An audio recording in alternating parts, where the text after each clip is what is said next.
대념처경을 중심으로 한 4년처 수행 그 중에서 지금은 법념처 부분에 대해서 말씀을 드리고 있는 중입니다. 지난주가 아니고 2주 전이었죠. 지난번 시간에는 법념처 부분 첫 번째 부분으로 부처님께서 설명을 하셨던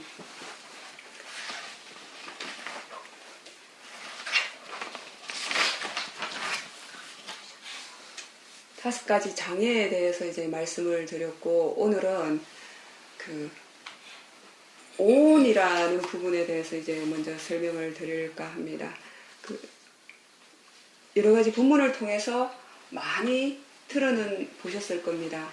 우리가 이제 실질적으로 나라고 굳건하게 믿고 있는 이 존재, 이 형상을 부처님께서는 어떻게 구분을 하셨냐면 5가지 무더기로서 이제 구분을 해서 설명을 하셨습니다. 이 5가지 무더기를 이제 궁극적으로 그 사람들은 나라고 착각하고, 나의 몸이라고 착각하고, 나의 마음이라고 착각을 하게 되는 겁니다. 이 나라고 여기는 이것이 바로 잘못된 견해입니다.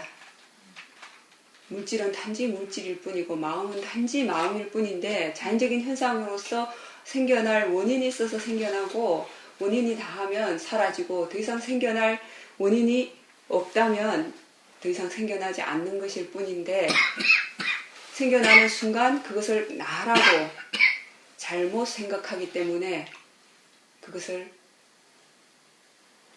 집착하고 애착하는 것입니다. 그래서 나가 붙게 되는 것은 그것이 바로 사견입니다. 잘못된 견해. 그 잘못된 견해 때문에 모든 번뇌가 일어나게 되는 것입니다. 나라는 잘못된 견해가 붙음으로 인해서 나의 것이라는 애착, 갈망이 생겨나게 되는 것입니다. 그것이 무엇을 대상으로 해서 일어나는가 하면 바로 이 오온을 대상으로 해서 일어나는 것입니다. 그래서 이제 굳이 이 몸과 마음을 분석해 보면 이 오온의 무더기로서 구분이 되어지는 겁니다. 컴퓨터 역시 하드웨어와 소프트웨어로 구성이 되어 있죠, 그죠? 하드웨어만으로는 이렇게 컴퓨터가 돌아가지가 않고, 또 소프트웨어만 있다고 해서 또 컴퓨터가 우리 눈에 우리가 사용할 수 있도록 활용이 되어지지 않습니다.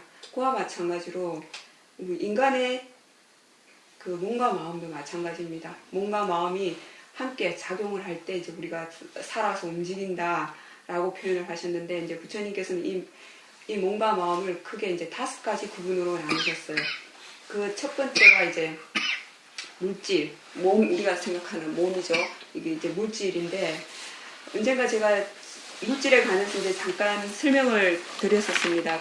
궁극적으로 부처님께서 이제 부처님의 지혜로 아비담마에서 구분해서 설명하신 물질은 이제 총 28가지입니다.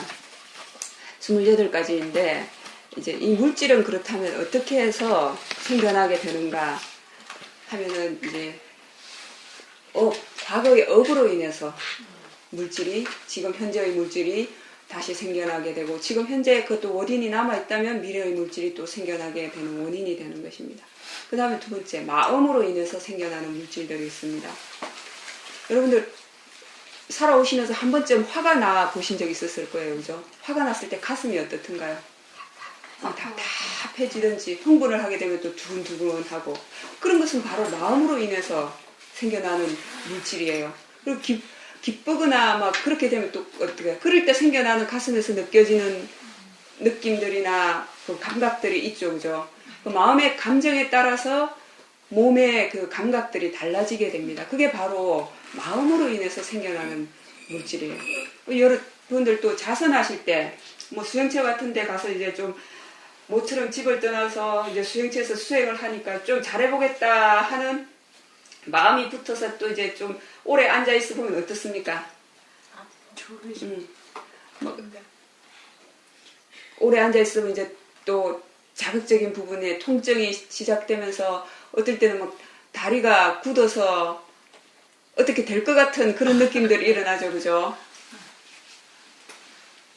다 마음 때문에 일어나는 겁니다. 마음에, 그러니까 마음이 편안할 때 생겨나는 물질들과 마음이 긴장되어 있고 욕심이 들어갔을 때 생겨나는 물질이 다른 겁니다. 그런 것들을 통해서 마음으로 인해서 생겨나는 물질들이다 라고 이해하시면 됩니다. 그 다음에 또 온도 때문에 생겨나는 물질이 있습니다. 추울 때는 어떻습니까? 추울 때 몸의 감각이 다르고 더울 때 일어나는 몸의 상태가 다르잖아요. 그죠? 그런 것은 바로 온도 때문에 변화하는, 생겨나는 물질들입니다. 또 한 가지는 영양소, 음식물 섭취로 인해서 생겨나는 물질이 있습니다. 이 네 가지가 바로 이제 과거의 그 다음에 마음, 온도, 그 다음에 영양분, 음식을 통해서 섭취하는 영양분에 의해서 이제 물질이 생겨나게 됩니다. 이 네 가지를 이에 원인이 있는 한, 내가 중 어느 한 가지라도 원인이 작용하는 한 그 물질은 계속해서 생겨나게 됩니다. 물질의 의미를 부처님께서는 뭐라고 표현하셨냐면은 변화하기 때문에 물질이다 라고 하셨어요. 차가운 느낌이 생겨날 때, 차가운 물질이 생겨날 때 그 물질이 변화하는 게 있고, 또 더운 성질이 생겨날 때 변화하는 성질. 차가운 성질이 있을 때는 더운 성질은 존재하지 않습니다. 더운 성질이 작용하는 그 찰나 그 순간에는 또 차가운 성질이 작용하지 않습니다. 서로 반대되는 성질이 있어요. 물질은 서로 반대되는 그 물질에 의해서 끊임없이 변화해가는 것, 그것이 바로 물질이에요. 우리 몸을 구성하고 있는 것이에요. 그런데 이제 그것을 우리는 나의 몸이라고 잘못 생각하고, 그 잘못 생각하는 사견으로 인해서 애착하고 갈망하게 되는 겁니다.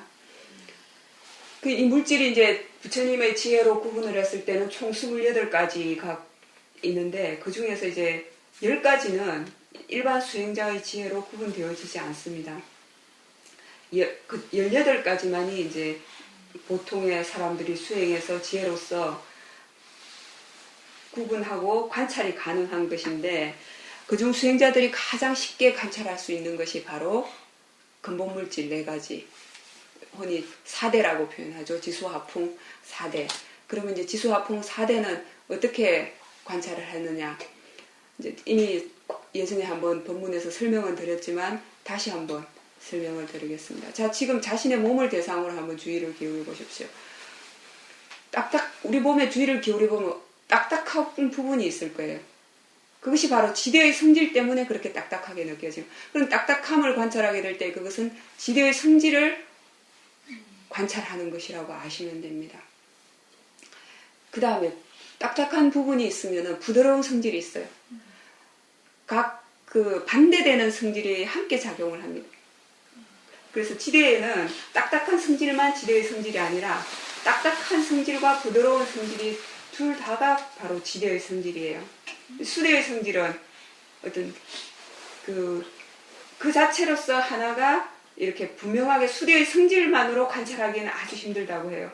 그렇지만 이제 다른 그 지대나 풍대, 화대의 성질 속에 섞여서 그 지대나 화대, 풍대의 성질이 흘러내리도록 하고 정착하고 퍼지게 하는 그런 역할을 하는 것이 바로 그 수대인데, 그래서 나머지 그 4대의 성질들을, 3대의 성질들을 관찰할 때 수대는 함께 작용을 한다라고 아시면 됩니다.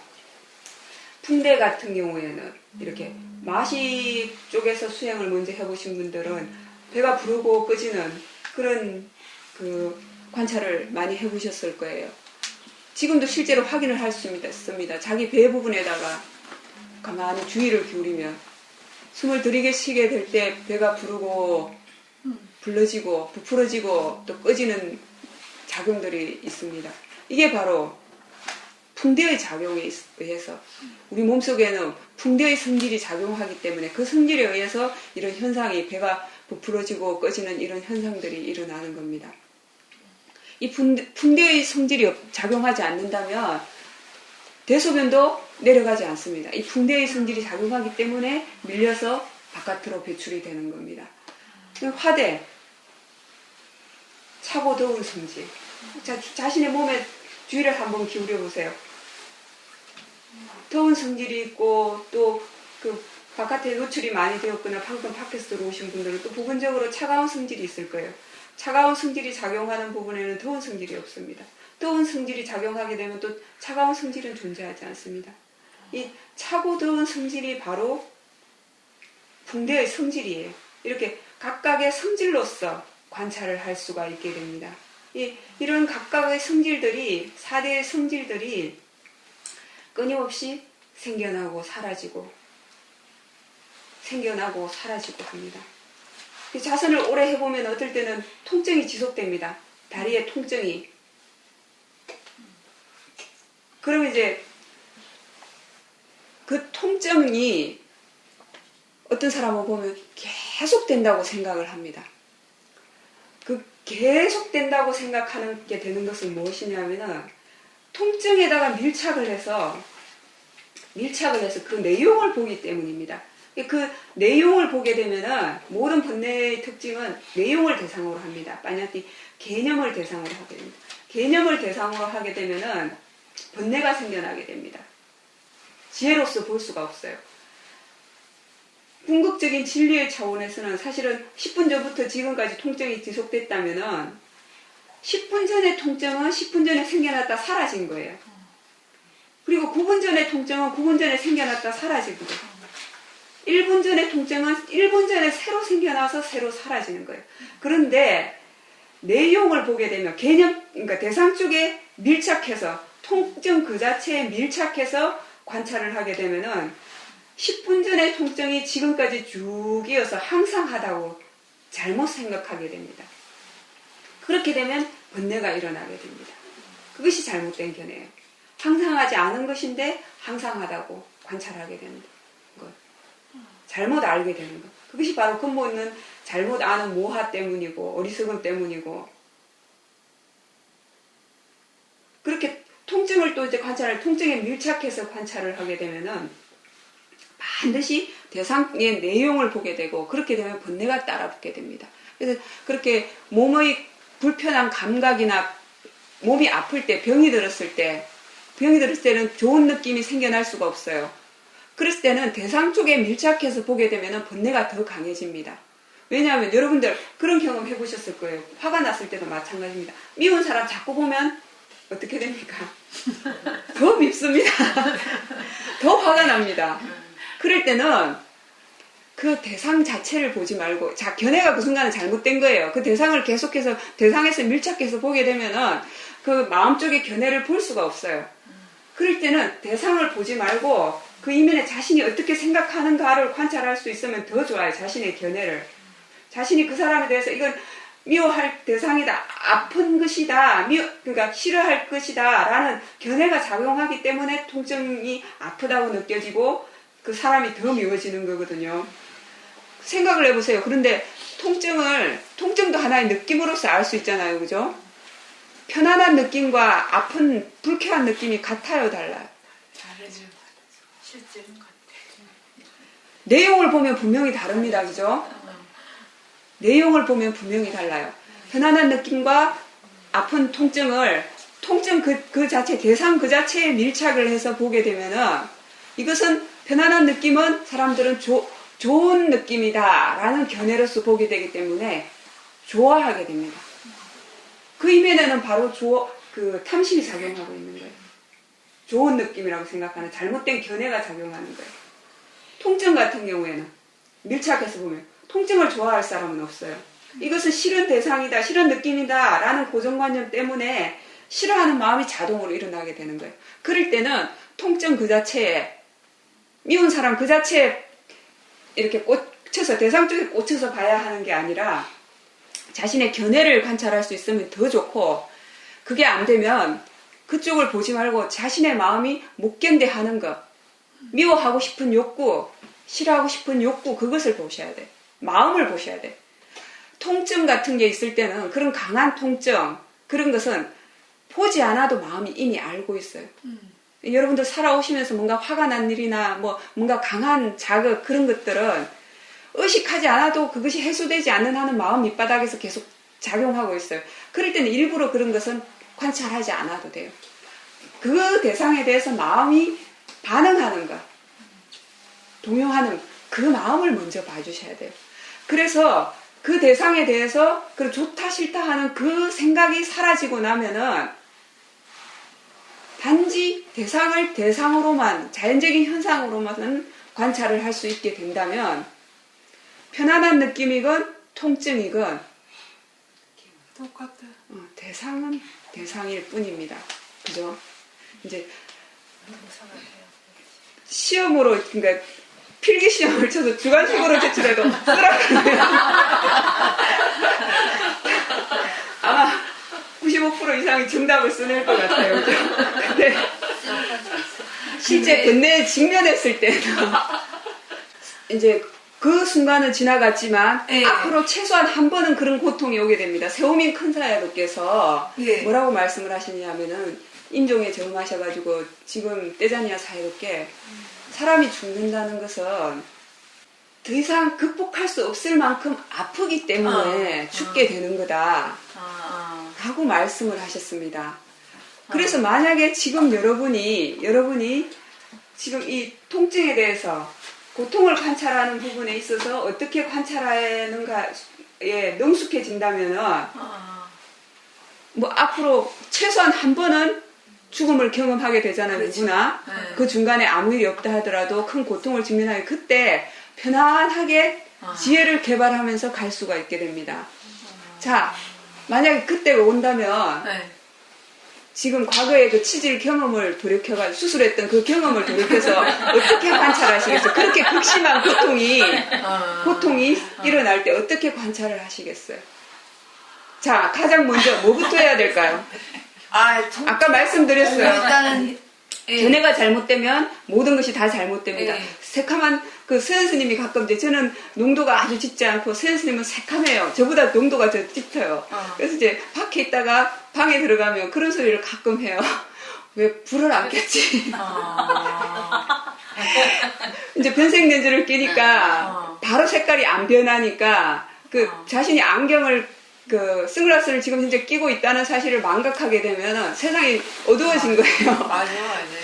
그와 마찬가지로 색안경을 끼게 되면 세상이 다 그 색안경 색깔로 보이는 거예요. 그죠? 그래서 가장 먼저 그럴 때 해야 될 일이 뭐냐 하면은 첫 번째로 해야 될 일은 뭐죠? 안경 보세요. 맞습니다. 색안경을 벗어야 돼요. 그죠? 그 색안경이 뭐냐 하면은 잘못된 견해예요. 이것이 나의 몸, 나의 마음이다. 라는 잘못된 견해가 있기 때문에 더 고통스러워져요. 나의 몸, 나의 마음이라는 그 잘못된 색안경이 있게 되면은 그 어떤 지혜도 들어오지 않습니다. 포살림 아들한테 일어난 일하고 저 TV 속에서 저기 알지도 못하는 나라의 어떤 아이에게 일어난 일하고 마음이 와닿는 상처가 같던가요? 다르던가요? 다르죠. 체감 온도가 다르죠. 그죠? 네. 그와 마찬가지로 나라는 것이 붙게 되면은 네. 나의 몸, 나의 마음에 일어난 일이다 라는 견해가 작용하게 되면은 네. 모든 것이 다 잘못됩니다. 그 어떤 지혜도 작용하지 않습니다. 번뇌만이 작용하게 됩니다. 그래서 가장 먼저 나의 몸, 나의 마음이라는 그 잘못된 견해를 살짝 제거해야 돼요. 그 나의 몸, 나의 마음이라는 잘못된 견해를 어떻게 제거해야 될까요? 대상 쪽에만 빠져 있는 거예요. 그죠? 네, 너무- 그렇기 때문에 지혜를 넣어줘야 되는 거예요. 지혜를 그때 적용시켜 줘야 돼요. 네. 어떤 지혜를 가장 먼저 적용시켜 줘야 될까요? 교장 선생님, 힌트 주세요. 어떤 지혜를 먼저 적용하면 좋을까요? 대상은 대상일 뿐. 네. 대상은 그럴 때, 대상은 대상일 뿐이다. 이것은 나의 느낌이 아니다. 그냥 자연적인 현상일 뿐이에요. 그죠? 느낌은 느낌일 뿐이다. 이런 지혜, 생각을 한 번만이라도 해주면 그 순간에 마음이 객관적이 됩니다. 물론 다시 또 이제 번뇌의 힘이 더 강해지고 통증이 더 강해져서 대상 쪽에 밀착을 해버리면 그 지혜가 또 사라질 수 있지만 그때 생각할 수 있는 지혜를 잘 활용을 하셔야 돼요. 그동안 본문을 통해서 보고 들었던 것 그것을 잘 떠올려가지고 이런 때 어떤 지혜를 적용할 수 있을까 라는 것을 먼저 생각해 주세요. 첫 번째는 견해를 바르게 해주실 것. 그래서 지혜를 적용해 줄 것. 첫 번째 적용해야 될 지혜가 뭐라고요? 대상은 대상. 대상은 대상일 뿐이다. 이것은 자연적인 현상이다. 나의 느낌이 아니다. 이렇게 먼저 생각을 해주세요. 예. 그 다음에 두 번째로는 어떻게 해야 될까요? 힌트 주세요, 교장 선생님. 어떻게 해야 될까요? 그 다음은 어떻게 관찰해야 될까요? 그 다음 두 번째로 관찰. 첫 번째로 이제 대상은 대상일 뿐이다 라는 지혜를 적용했고, 두 번째로는 어떻게 해야 될까요? 싫어하는 마음을. 예. 못 견뎌 하는 마음이 있습니다. 그때 그 통증을 치질 수술할 때 그 통증 그 자체를 보게 되면은 번뇌가 더 강해집니다. 그 내용을 자동으로 보기 때문에. 그럴 때는 그 통증 그 자체는 관찰하지 않아도 마음이 이미 알고 있어요. 그 통증을 보지 말고 통증으로 인해서 반응하는 마음이 있어요. 그 어떤 것에도 주의를 기울이지 않으면 통증 그 자체에 집중하지 말고 마음을 그 어떤 것에도 주의를 기울이지 않은 상태에서 자기 자신에게 주의를 기울이면 자동적으로 반응하는, 못 견뎌 하는 마음이 있어요. 왜냐하면 그렇게 강한 통증은 누구나 싫어하기 때문에. 마음이 못 견뎌 하는 마음이 있어요. 그걸 먼저, 못 견뎌 하는 그 마음을 먼저 봐주세요. 그 싫어하는 그 마음. 무슨 얘기인지 알겠죠? 네. 두려워하는 마음. 통증에 대해서 두려워하고 싫어하고 못 견뎌 하는 그 마음을 먼저 봐주세요. 예. 그런 것들이 일어날 때마다 나는 지금 수행을 하고 있다. 수행하는 연습을 하는 것이다. 생각하고 실험을 한번 해보세요. 마찬가지 상황이에요. 머리의 통증도. 머리의 통증도 마찬가지예요. 첫 번째로 뭘 적용하라고요? 대상은 대상일 뿐이다. 그 다음에 두 번째가 통증이나 머리에서 일어나는 이런 현상들에 대해서는 네. 자동적으로 두려워하고 거부하고 싫어하는 마음이 일어나게 되어 있어요. 그 마음을 먼저 봐주세요. 예. 만약에 그 느낌에 대해서 싫어하고 두려워하는 마음이 없다면, 통증 그 자체에 대해서 싫어하고 두려워하는 마음이 조금도 없다면, 없다면 느낌은 단지 느낌일 뿐입니다. 그렇죠. 예. 네, 그렇죠. 그렇게 될 때까지 관찰을 하셔야 해요. 그게 참 안 되더라고요. 아직은 그만큼 지혜가 성숙하지 않고 수행에 그만큼 능숙하시지 않기 아직 때문에. 알아서요. 예. 아시는 것을 이제 지금 그 운전면허증 따실 때 필기시험 먼저 치시죠. 필기시험 이론은 이제 어느 정도 접수하신 거예요. 그죠? 그것을 실제로 능숙하게 자기 스스로 자신의 지혜가 될 때까지 적용을 하고 실제 수행 체험을 통해서 그걸 정말 이해하신다면 그것이 어떤 상황에서 자연스럽게 적용이 되어집니다. 아직 그게 여러분들이 알기는 아는데 왜 실제 상황에서 안 될까? 그 순간에 잊어버리고 있는 거예요. 가끔 그렇게 얘기하시는 분들이 있어요. 저는 분명히 그 수행의 가치를 잘 알고 노력하는데 왜 삿띠를 놓치는지 모르겠어요. 그렇게 말씀하시는 분들이 있어요. 근데 한번 생각해 보십시오.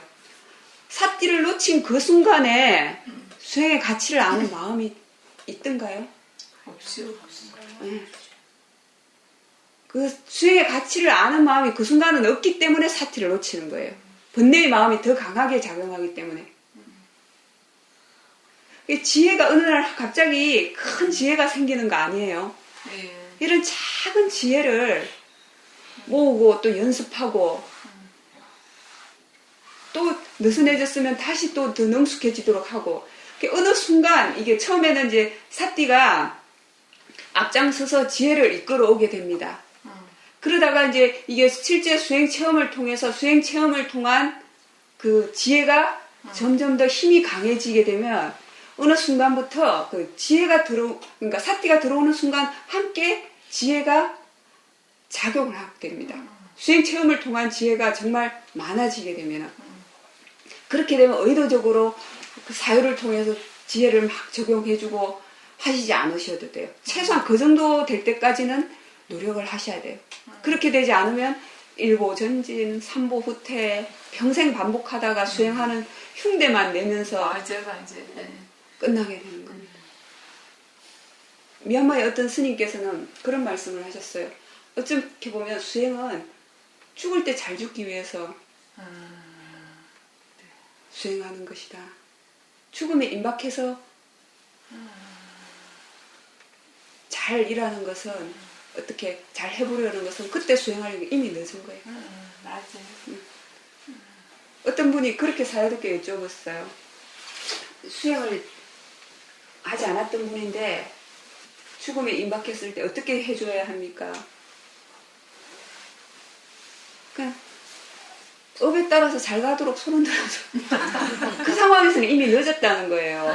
그 상황에서는 이제 최대한 할 수 있는 거는 수행을 하지 않은 분이나 수행을 모르는 분이라면 최대한 자신이 했던 일 중에서 좋은 기억, 좋은 마음을 가지고 마지막 마음이 그 마음이 되도록 마지막 마음에 따라서 다음 생이 결정이 되기 때문에 그래서 그 사람이 살아오면서 행해왔던 선업불성 중에서 가장 강한 업이 마지막 마음으로 작용하게 될 가능성이 많고 그러면 그 마음을 대상으로 다음 생이 결정이 되기 때문에 마지막 마음이 좋은 마음이 되도록 좋은 생각을 일으키도록 도와줄 수 있을 뿐이에요. 수행을 했던 사람이라면 그 순간에 사티 사마디 지혜가 유지되도록 하면서 죽을 수 있도록 도와주는 그 외에는 없어요. 그리고 우리가 잠이 드는 순간에도 처음에 의식이 분명하게 깨어있는 순간에는 의도적으로 수행을 챙길 수가 있지만 의식적인 힘이 약해지고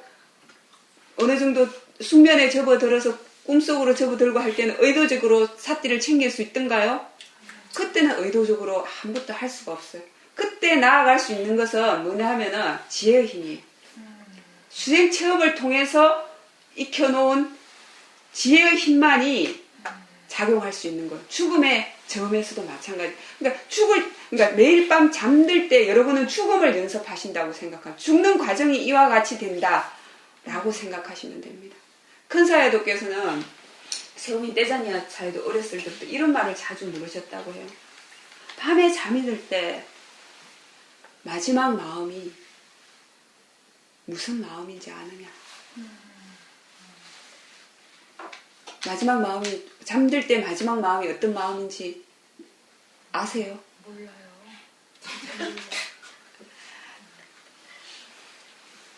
깨어날 때는 깨어날 때 첫 마음.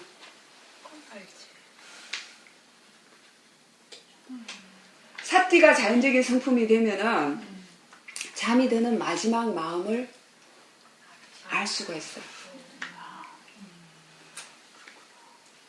그래서 여러분이 수행을 조금 하시다가 능숙해지고 편안해지다가 또 느슨해지고 또 조금 노력을 할 땐 또 잘 되다가 느슨해지고 이렇게 하면은 가속도가 붙지 않아요. 수행의 가속도가. 수행이 자연적인 성품이 될 때까지 사띠가 자연적인 성품이 될 때까지 그것이 그렇게 어려워서 불가능한 일이냐 하면 그렇지 않아요. 부처님께서는 대념처경에서 정말 여러분이 수행의 가치를 이해하고 노력만 한다면 아무리 늦어도 7년이면 가능하다. 모든 번뇌로부터 벗어나는데 정말 열심히 노력한다면 7년도 너무 길다. 그보다 더 노력을 한다면 7개월이면 가능하다. 정말 열심히 수행에 대한 바람이 있고 정말 열심히 지속적으로 노력한다면 7일이면 가능하다. 그것은 부처님께서 말씀하셨던 거예요.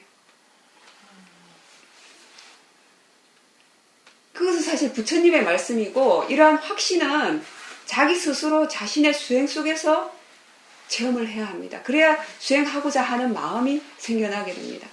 사띠의 가속도가 이어지고 있을 때와 없을 때 그 마음의 질적인 차이가 어떤지 사띠를 놓쳤을 때 어떤 허물이 있는지 그 두려움을 자기 스스로 보셔야 돼요. 그래야지만이 수행을 지속하고자 하는 마음이 생겨나게 됩니다. 그리고 사띠 사마디 지혜의 가치를 아는 마음이 다음 사띠 사마디 지혜를 가고자 하는 그런 마음이 계속 일어나게 됩니다. 물질에 대한 말씀을 드리다가 이제 잠깐 옆길로 한참을 빠져 있었습니다. 여러분이 이제 물질에 대해서 관찰할 수 있는 것이 이제 총 18가지가 있다고 말씀을 드렸어요. 일반 수행자의 지혜로 관찰할 수 있는 물질이 그 중에 지수화풍 4대의 성질로서 관찰할 수 있는 것이 가장 대표적입니다. 그 다음에 이제 감각 물질로서 시각물질, 청각물질, 후각물질, 그 다음에 혀의 그 슬각물질이라고 해야 되나요? 그 다음에 미각물질이라고 합니다. 그 다음에 온몸을 통해서 느껴지는 감촉물질이 있어요. 이런 것은 어느 정도 지혜가 성숙되었을 때 지혜의 눈으로서만 볼 수가 있습니다. 우선 가장 쉽게 일반 수행을 해가는 과정에서 관찰할 수 있는 것은 지수화풍 4대의 성질로서 관찰하는 것. 그 다음에 이제 대상으로서의 물질이 있습니다. 5가지. 눈의 대상은 무엇이죠? 형상. 형상 역시 물질입니다. 눈을 감고 있을 때 형상이라는 물질이 생겨나나요? 생겨나지 않습니다. 눈을 뜨는 순간부터 형상이라는 물질이 끊임없이 생겨나게 있어요. 새벽에 잠에서 깨어서 눈을 뜨는 순간부터 보이는 물질은 생겨나고 있어요. 형상이라는 물질은. 그것을 얼마나 알고 계십니까? 여러 번 말씀을 드렸어요. 일상 속에서 수행을 할 수 없는 가장 큰 이유 중에 하나, 삿띠를 많이 놓치는 이유 중에 하나가 보이는 것에 대한 알아차림을 많이 놓쳐서 있습니다. 그러니까 누군가를 만나러 가야 하는 상황, 특히 다른 사람들을 많이 만나고 뭐 일을 해야 하고 하는 그런 상황에서는 특히 보이는 것에 대한 알아차림이 있는지 자주 확인을 해 보십시오. 그 다음에 들리는 것, 소리라는 물질이 있어요. 이것도 일반 수행자로서 관찰할 수 있는 소리 역시 마찬가지입니다. 특히 또 어떤 큰 번뇌가 일어나서 마음의 사마디 안정감이 깨졌을 경우에 큰 번뇌가 일어나면 당연히 그 문제로 인해서 끊임없이 마음이 생각을 하게 됩니다. 마음이 생각 속에 빠졌을 때 바로 옆에서 사람이 말을 해도 알아들을 수 있던가요? 그럴 때는 마음에 너무 큰 번뇌가 생겨나서 그 순간에 지혜로서 쉽게 벗어나지 않을 때는 역으로 한번 해보십시오. 의식적으로 소리가 들리는 것을 관찰한다든지 눈으로 보이는 것을 관찰한다든지 그럼 눈으로 보이는 것과 소리가 들리는 것은 거의 지속적으로 일어나는 현상이에요. 그럴 때는 마음의 사마디가 너무 깨져서 안정되지 않았을 때는 그렇게 의도적으로 보이는 것이나 들리는 것을 지속적으로 관찰함으로 인해서 사티 사마디를 키워가는 것도 하나의 방법입니다. 그 이후에 번뇌를 직접적으로 관찰하는 것도 또 하나의 방법이 될 수가 있습니다. 그렇게 이제 대상으로서의 물질, 보이는 것과 들리는 것, 또 뭐가 있죠? 3번째, 냄새. 냄새. 그 다음에 맛. 그리고 온몸을 통해서 느껴지는 감촉이 있는데, 몸을 통해서 느껴지는 감촉은 사실 얘는 그 지수와 풍대는 빼고, 풍대는 아까도 수대는 아까도 말씀드렸지만 이 감촉을 통해서 관찰되기는 어려운 성질이고 함께 그 속에 작용하지만 지대와 수대, 이 풍대를 관찰하는 것은 사실 이 몸을 통해서 느껴지는 감촉 물질을 관찰하는 것과 같습니다. 그것이 바로 이제 일반 수행자로서 쉽게 관찰할 수 있는 물질들입니다. 그 외에 이제 또 관찰할 가능한 물질이 성물질로서 남성물질, 여성물질이 있고 그 다음에 심장 토대물질, 생명물질, 자양분이라는 그런 물질들 이런 것들이 이제 그 수행자의 지혜, 일반 수행자의 지혜로서 관찰은 가능하고 10가지 그 외에 10가지 추상물질 같은 경우에는 일반 수행자의 지혜로서는 이제 관찰이 되어지지 않는 것입니다. 부처님께서 그러면 대념처경에서 어떻게 물질을 대상으로 관찰을 해서 지혜가 생겨나도록 하셨는가 하면은 가장 첫 번째로는 물질의 특성을 관찰하라고 하셨어요. 아까 말씀드렸지만 각각의 성질이 있습니다. 그죠? 지대는 지대의 성질이 있고 수대는 수대의 성질이 있고 화대는 화대의 성질이 있고 풍대는 풍대의 성질이 있습니다.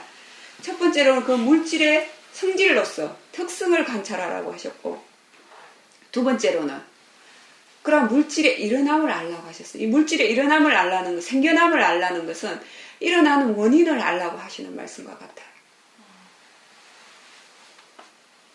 물질이 생겨나면 생겨나는 줄 알고 사라지면 사라지는 줄 아는 것은 기본이고 어떻게 왜 생겨나는지 물질이 생겨나는 원인은 4가지라고 말씀드렸어요. 그죠? 업 때문에, 마음 때문에, 그 다음에 온도 변화 때문에, 그 다음에 마지막으로 뭐죠? 영양소 때문에 물질이 생겨나게 됩니다.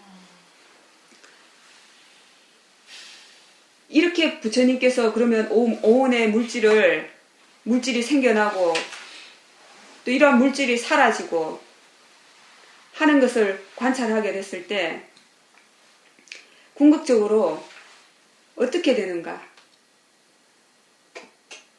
물질을 단지 물질이라고, 대상을 단지 대상일 뿐이라고 이해하는 지혜가 성숙해지게 되면은 세상에 대해서 아무런 애착과 갈망, 집착이 없다. 그러한 분내로부터 모습도 벗어나게 된다. 라고 말씀하셨습니다. 물질과 마찬가지로 오온의 두 번째 성질, 뭐죠? 외다나, 수온. 느낌에 대한 관찰 역시 마찬가지입니다.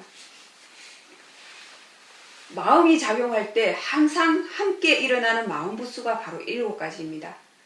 함께 따라 작용하는 7가지 마음 부수 중에 이 외다나, 느낌은 항상 작용하게 됩니다.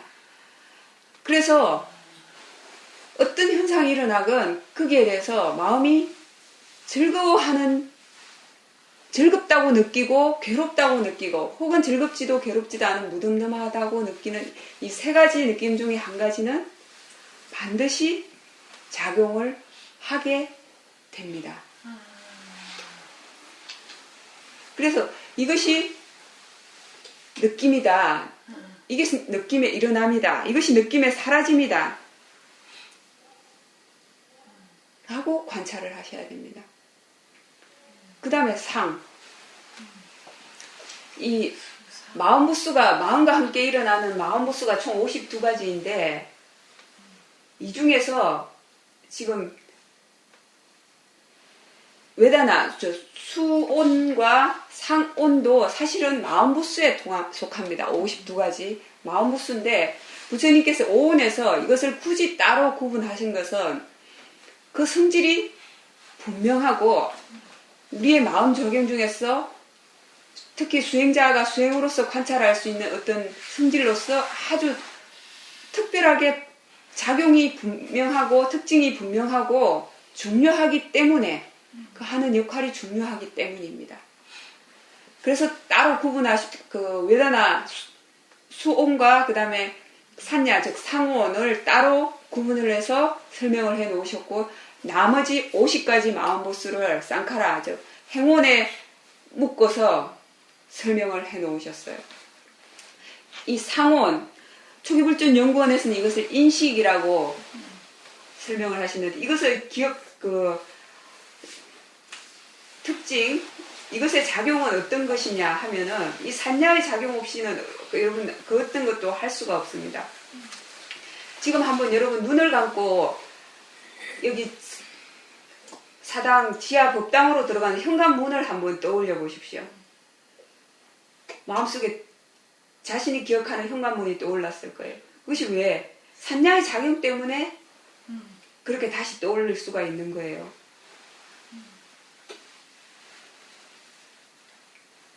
여러분 지금 손에다가 한번 주의를 기울여 보십시오.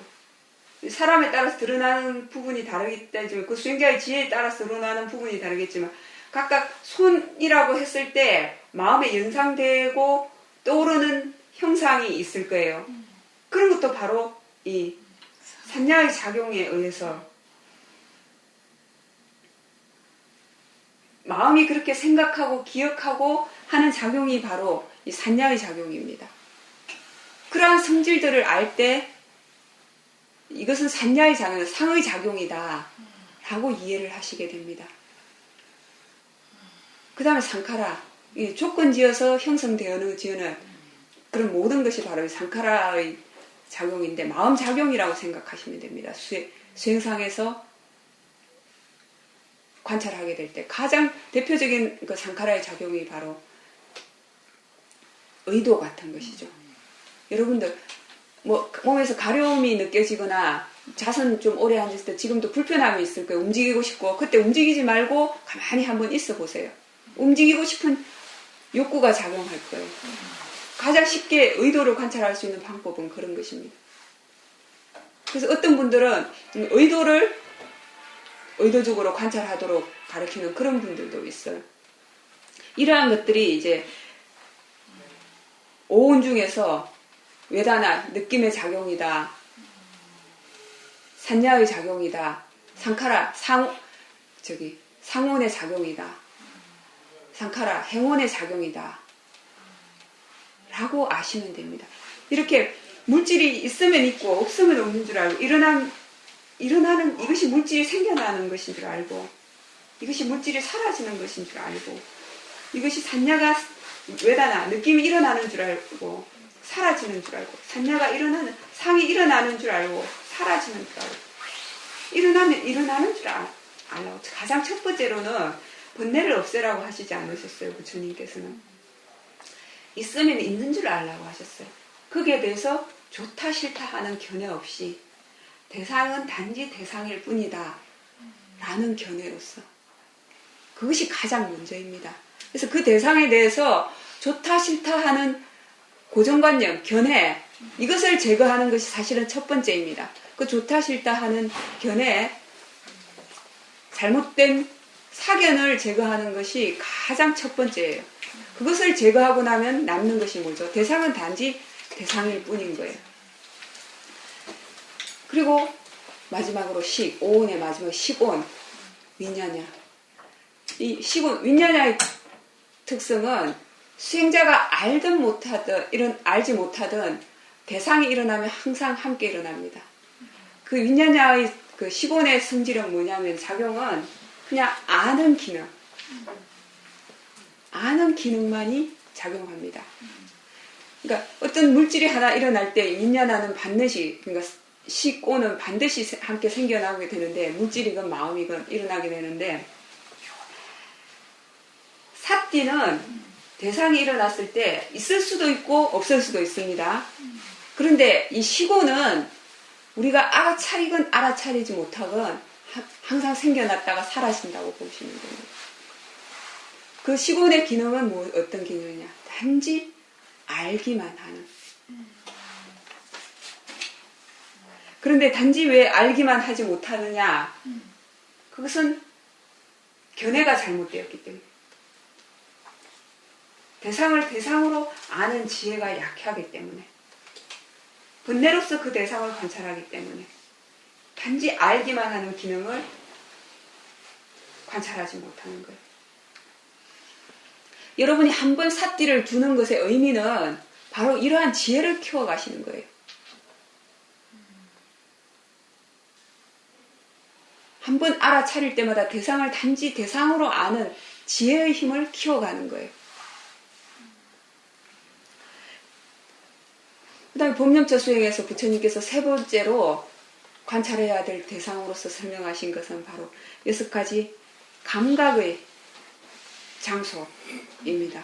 이 감각의 장소 6가지에 대해서는 이제 한문 경전에서는 중국에서 고처자를 사용해서 육처라고 표현하기도 하고 혹은 덜립자, 대상이 들어오는 곳이라고 해서 덜립자를 써서 육입이라고도 표현하고 대상이 들어오는 문이라고 해서 육문이라고도 표현을 했습니다. 그 다음에 그 기능, 대상이 생겨나는 그 기능을 하는 곳이라고 6가지 기능을 하는 곳이라고 해서 육근, 뿌리근자를 사용해서 육근이라고도 표현을 했습니다. 이 전부 사실은 같은 것을 의미하는데 그 기능으로서 설명할 때 상황에 따라서 육입이라고 표현하기도 하고 육근이라고 표현하기도 하고 육문이라고 표현하기도 하고 육처라고 표현하기도 했습니다. 안입이 설신의죠. 눈, 귀, 코, 입, 몸, 그 다음에 마음. 이것에 대한 그 관찰을 부처님께서는 어떻게 관찰을 하라고 하셨냐면은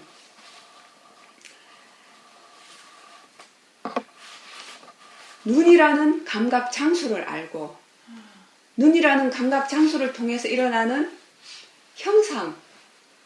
형상이라는 대상을 알고 그 다음에 이 눈과 형상이 부딪혔을 때 생겨나는 족쇄가 있습니다. 빨리어로는 삼류자라고 하는데 번뇌라고 표현을 해도 괜찮습니다. 이 눈과 형상과 눈이라는 감각 기능이 만날 부딪힐 때는 생겨나기 쉬운 족쇄가 있습니다. 그것을 그 순간에 눈과 형상이 만날 때 지혜가 작용하지 않는다면 마음을 어두워지게 하는 족쇄가 작용하기 때문에 부처님께서 육문을 잘 감시하라고 하셨습니다.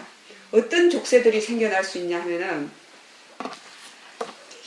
총 10가지 족쇄들이 작용을 할 수가 있어요. 첫 번째로는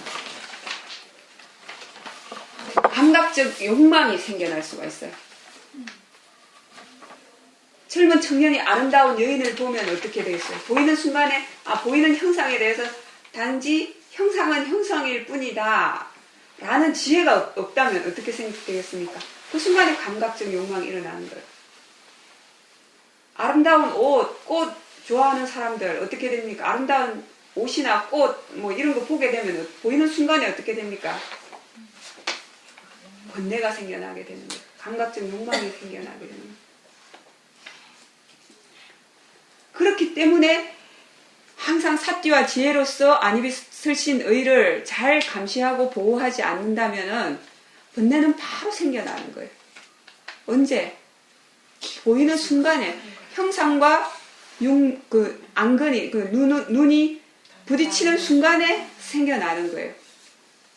우리가 하루 24시간 중에서 그러면 뭐 자신의 수면 시간을 빼고 최소한 15시간에서 20시간을 깨어 있다고 볼 때 형상과 눈이 하루에 몇 번 부딪힙니까?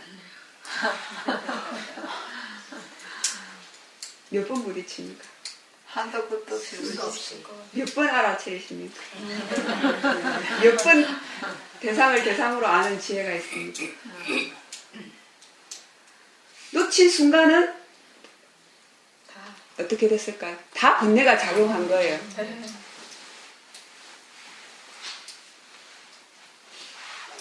그렇다면 이것을 포기해야 되는 일일까요? 그렇게 불가능한 일이었던 부처님께서 이렇게 구구절절하게 말씀을 하셨을까요? 모든 것은 가속도라는 게 있습니다. 그죠? 어렸을 때 자전거 배울 때도 그렇고 자동차 운전할 때도 처음에는 신경을 써야 하고 의도적으로 페달을 밟아야 하고 하지만 능숙해지면 어떻게 됩니까? 자연스러워지고 어느 정도 가속도가 붙었을 때는 그냥 자연스럽게 내버려둬도 나아가죠. 가속도에 의해서. 그렇게 되어지는 순간이 있습니다. 그렇게 될 때까지는 노력을 하셔야 돼요. 무엇을 대상으로?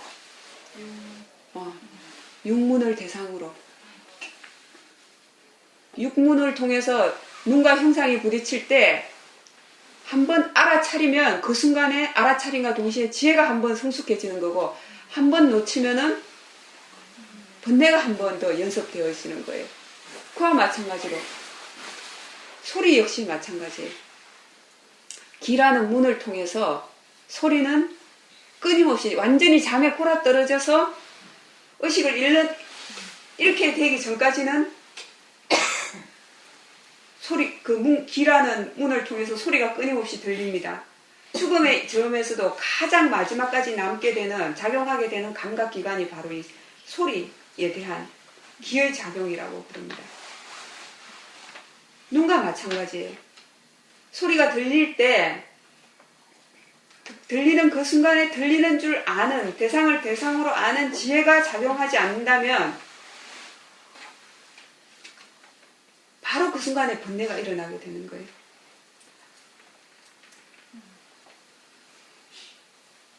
저는 고등학교 때 제가 아마 출가를 하고 수행을 하게 된 가장 첫 번째 계기였던 것 같아요. 고등학교 때 어떤 생각을 했냐면 왜 이 사람 소리를 들으면, 이 사람 말을 들으면 기쁘고 왜 저 사람 말을 들으면 불쾌할까?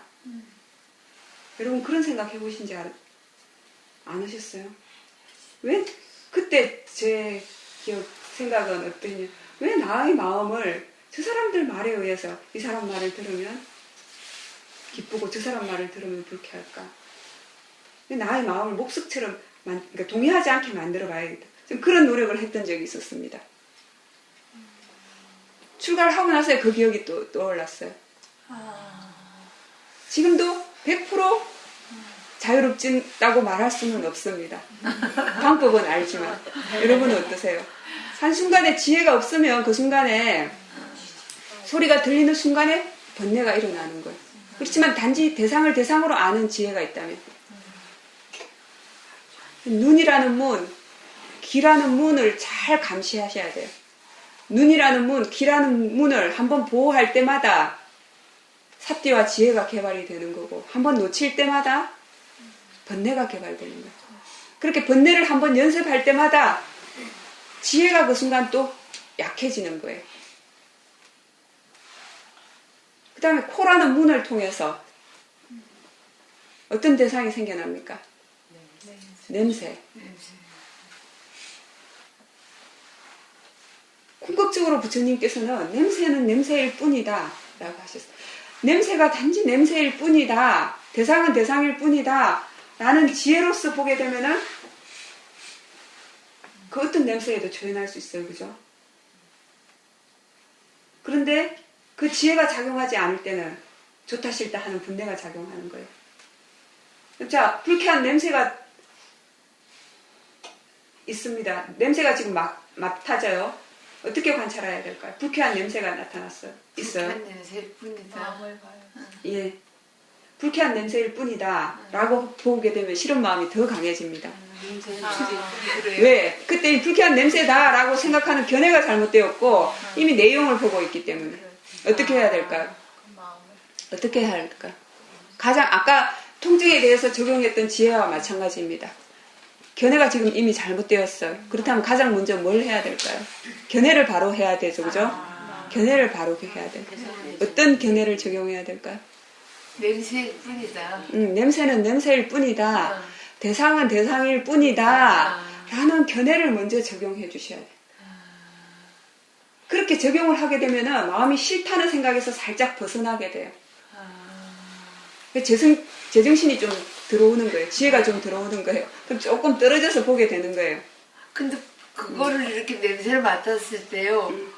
아, 이거는 불쾌하게 느껴지는 냄새이구나 하고만 느껴도 마음에 동요가 들어가는 것. 그러니까 마음이 그만큼 빠르기 때문에 이미 번뇌가 먼저 일어난 거예요.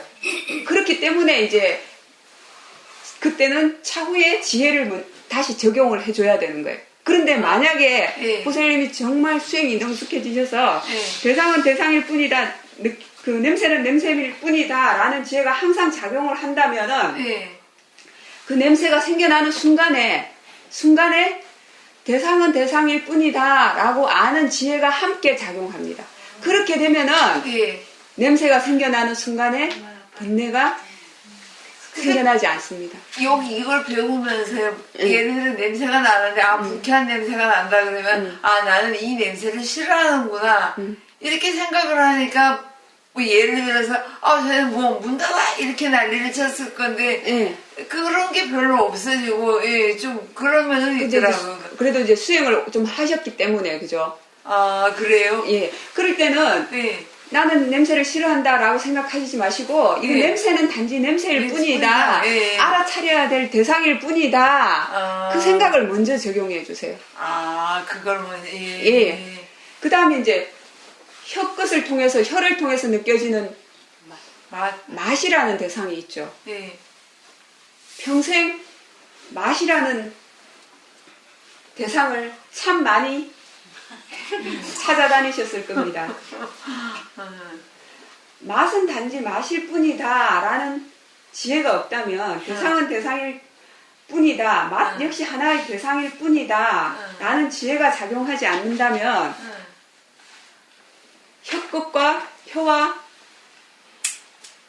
미각과 맛이 만나는 순간에 뭐가 작용할까요? 아까 말씀드린 족쇄가 생겨날 수 있는 족쇄가 생겨나겠는데 첫 번째 족쇄가 바로 아까 족쇄에 대해서 말씀드리다 말았는데 첫 번째 족쇄가 생겨날 수 있는 족쇄가 바로 대상은 대상일 뿐이다 라는 지혜가 작용하지 않으면 생겨날 수 있는 첫 번째 족쇄, 첫 번째 번뇌가 바로 감각적 욕망입니다. 계속 탐착하고 즐기고자 하는 감각적 욕망이.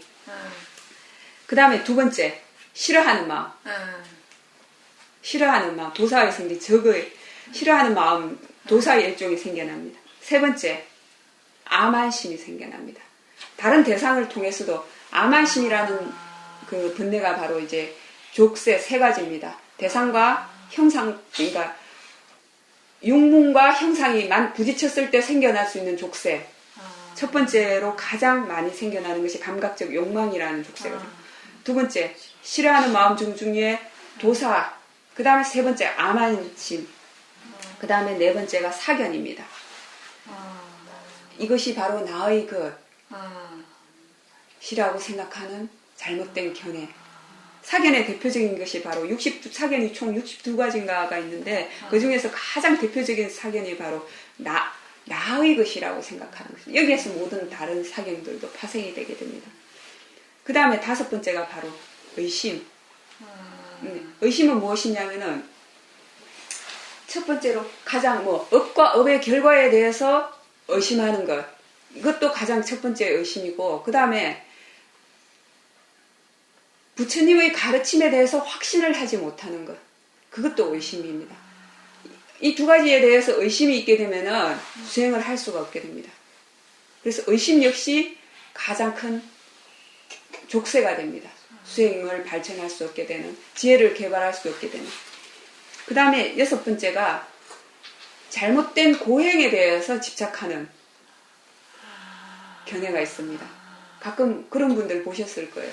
어떤 특별한 행태를 통해서 또 인도에 가면 그런 풍습이 있습니다. 인도에 다녀오신 분들은 아시겠는데 겐지스 강에 가면은 사람들이 들어가서 강에 들어가가지고 목욕하는 사람들이 많습니다. 저 시골에서 일부러 성지순례를 하고 옵니다. 왜 그런가 하면 그 힌두교에서는 그 겐지스 강을 아주 성스러운 강이라고 생각합니다.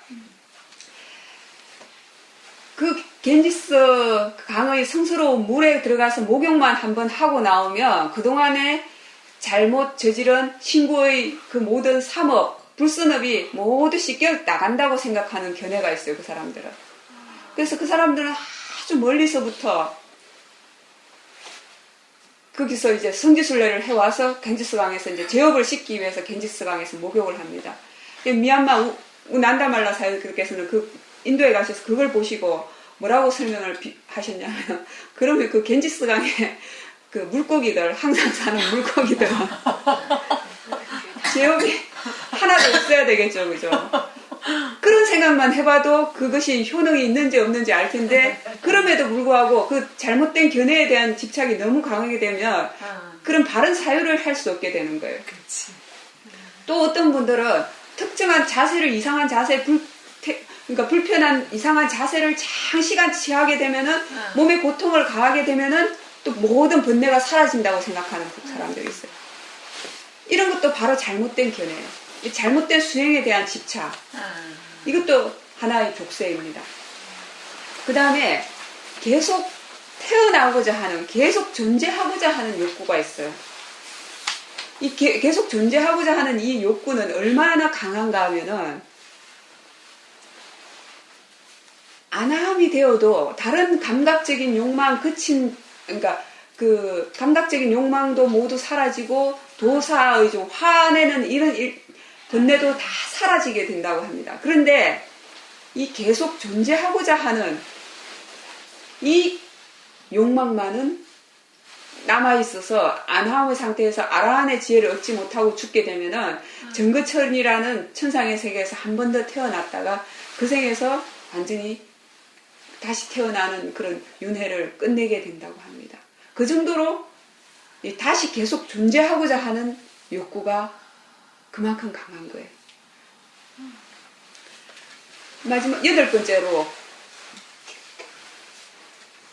대상과 문을 통해서 문이 만날 때 생겨나는 족쇄 여덟 번째는 뭐냐면은 질투.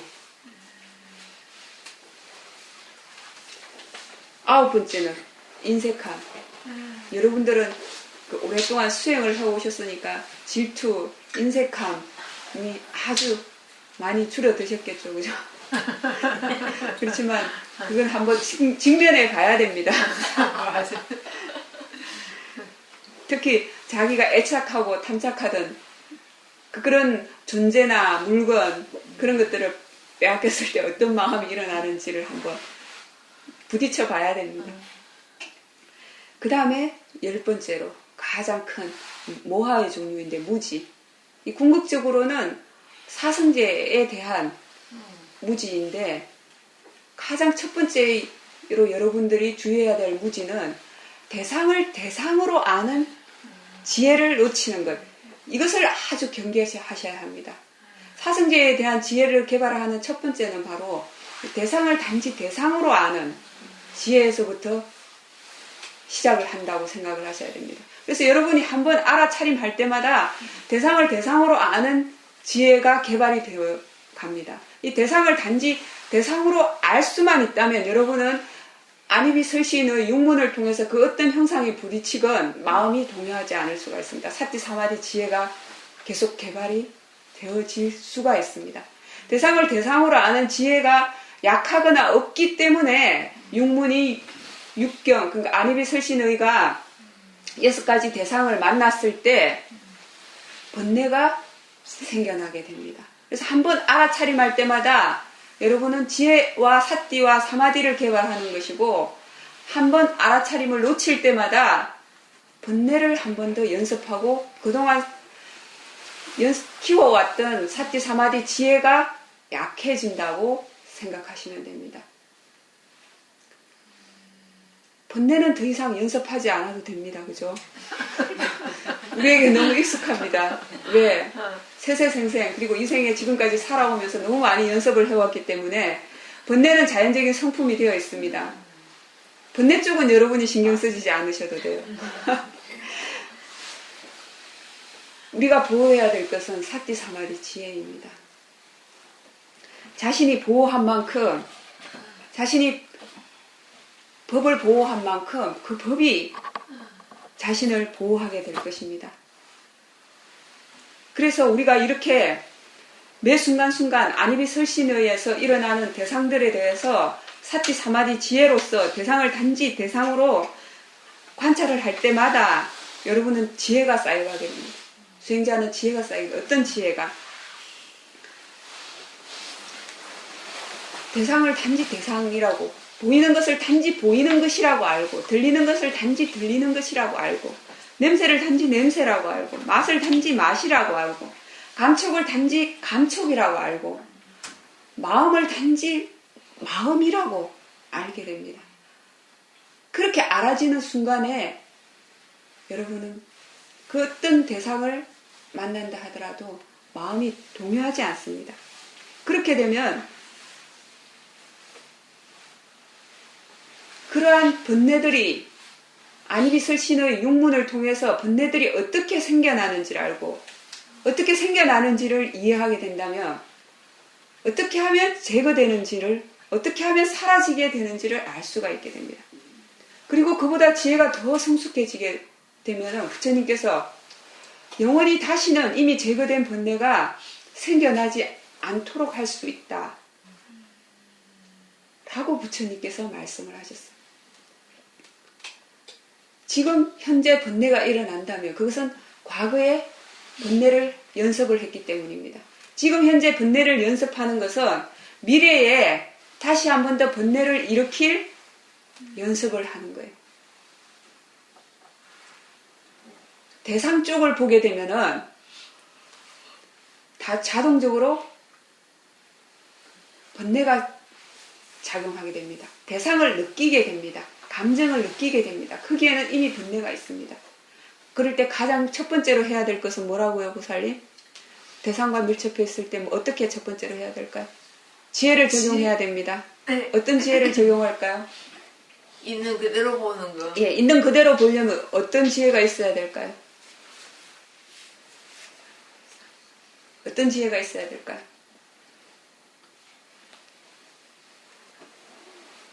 자, 지금 자신의 몸에다가 주의를 한번 기울여 보세요. 어떤 것들이 있습니까? 무엇을 알 수 있습니까? 감각기관. 예, 몸에서 느껴지는 감각. 느낌들을 있죠. 네. 느낌들이 있는데 그 내용을 보게 되면은 엉덩이가 닿아 있는 느낌은 좋습니까? 싫습니까? 별로 나쁘지 않습니다.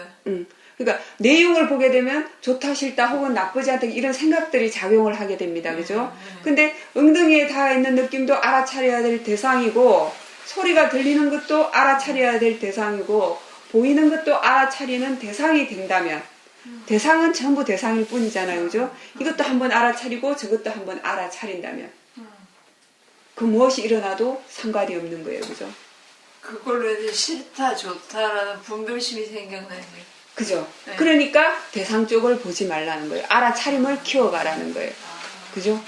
그렇게 해서 사띠 사마디 지혜를 키워간다면 궁극적으로 부처님께서는 세상에 대해서 그 어떤 것도 탐착하지 않고 애착하지 않는 자유로운 마음이 된다 라고 하셨습니다. 이렇게 지혜가 개발되어 가는 과정이 바로 법념처 수행이 됩니다. 그래서 여러분들은 수행을 하시면서 꼭 뭐 신념처 수행만 하게 되고 수념처 수행만 하게 되고 신념처 수행만 하게 되는 것이 아니라 그때 그 순간순간에 사띠 사마디 지혜에 따라서 법념처 수행으로 갈 수도 있고 신념처 수행이 될 수도 있는 것이에요. 지금 자신의 마음을 보세요. 저 전화벨 소리를 들으면서 마음속에 어떤 생각이 일어났습니까? 아무렇지도 않았어요. 왜 아무렇지도 않았습니까? 소리는 소리일 뿐이기 때문에. 네, 소리를 소리일 뿐이다 라는 지혜가 있었고 그 지혜가 있었다는 것은 기본적으로 사띠가 있었기 때문입니다. 그죠? 지금 이 순간에 함께 했던 사띠와 지혜가 앞으로도 매 순간 지속되어서 부처님께서 말씀하신 세상에 대해서 그 어떤 것도 애착하지 않고 탐착하지 않는 지혜가 성숙되어질 때까지 저도 여러분도 노력을 게을리 하지 않기를 기원합니다. 사두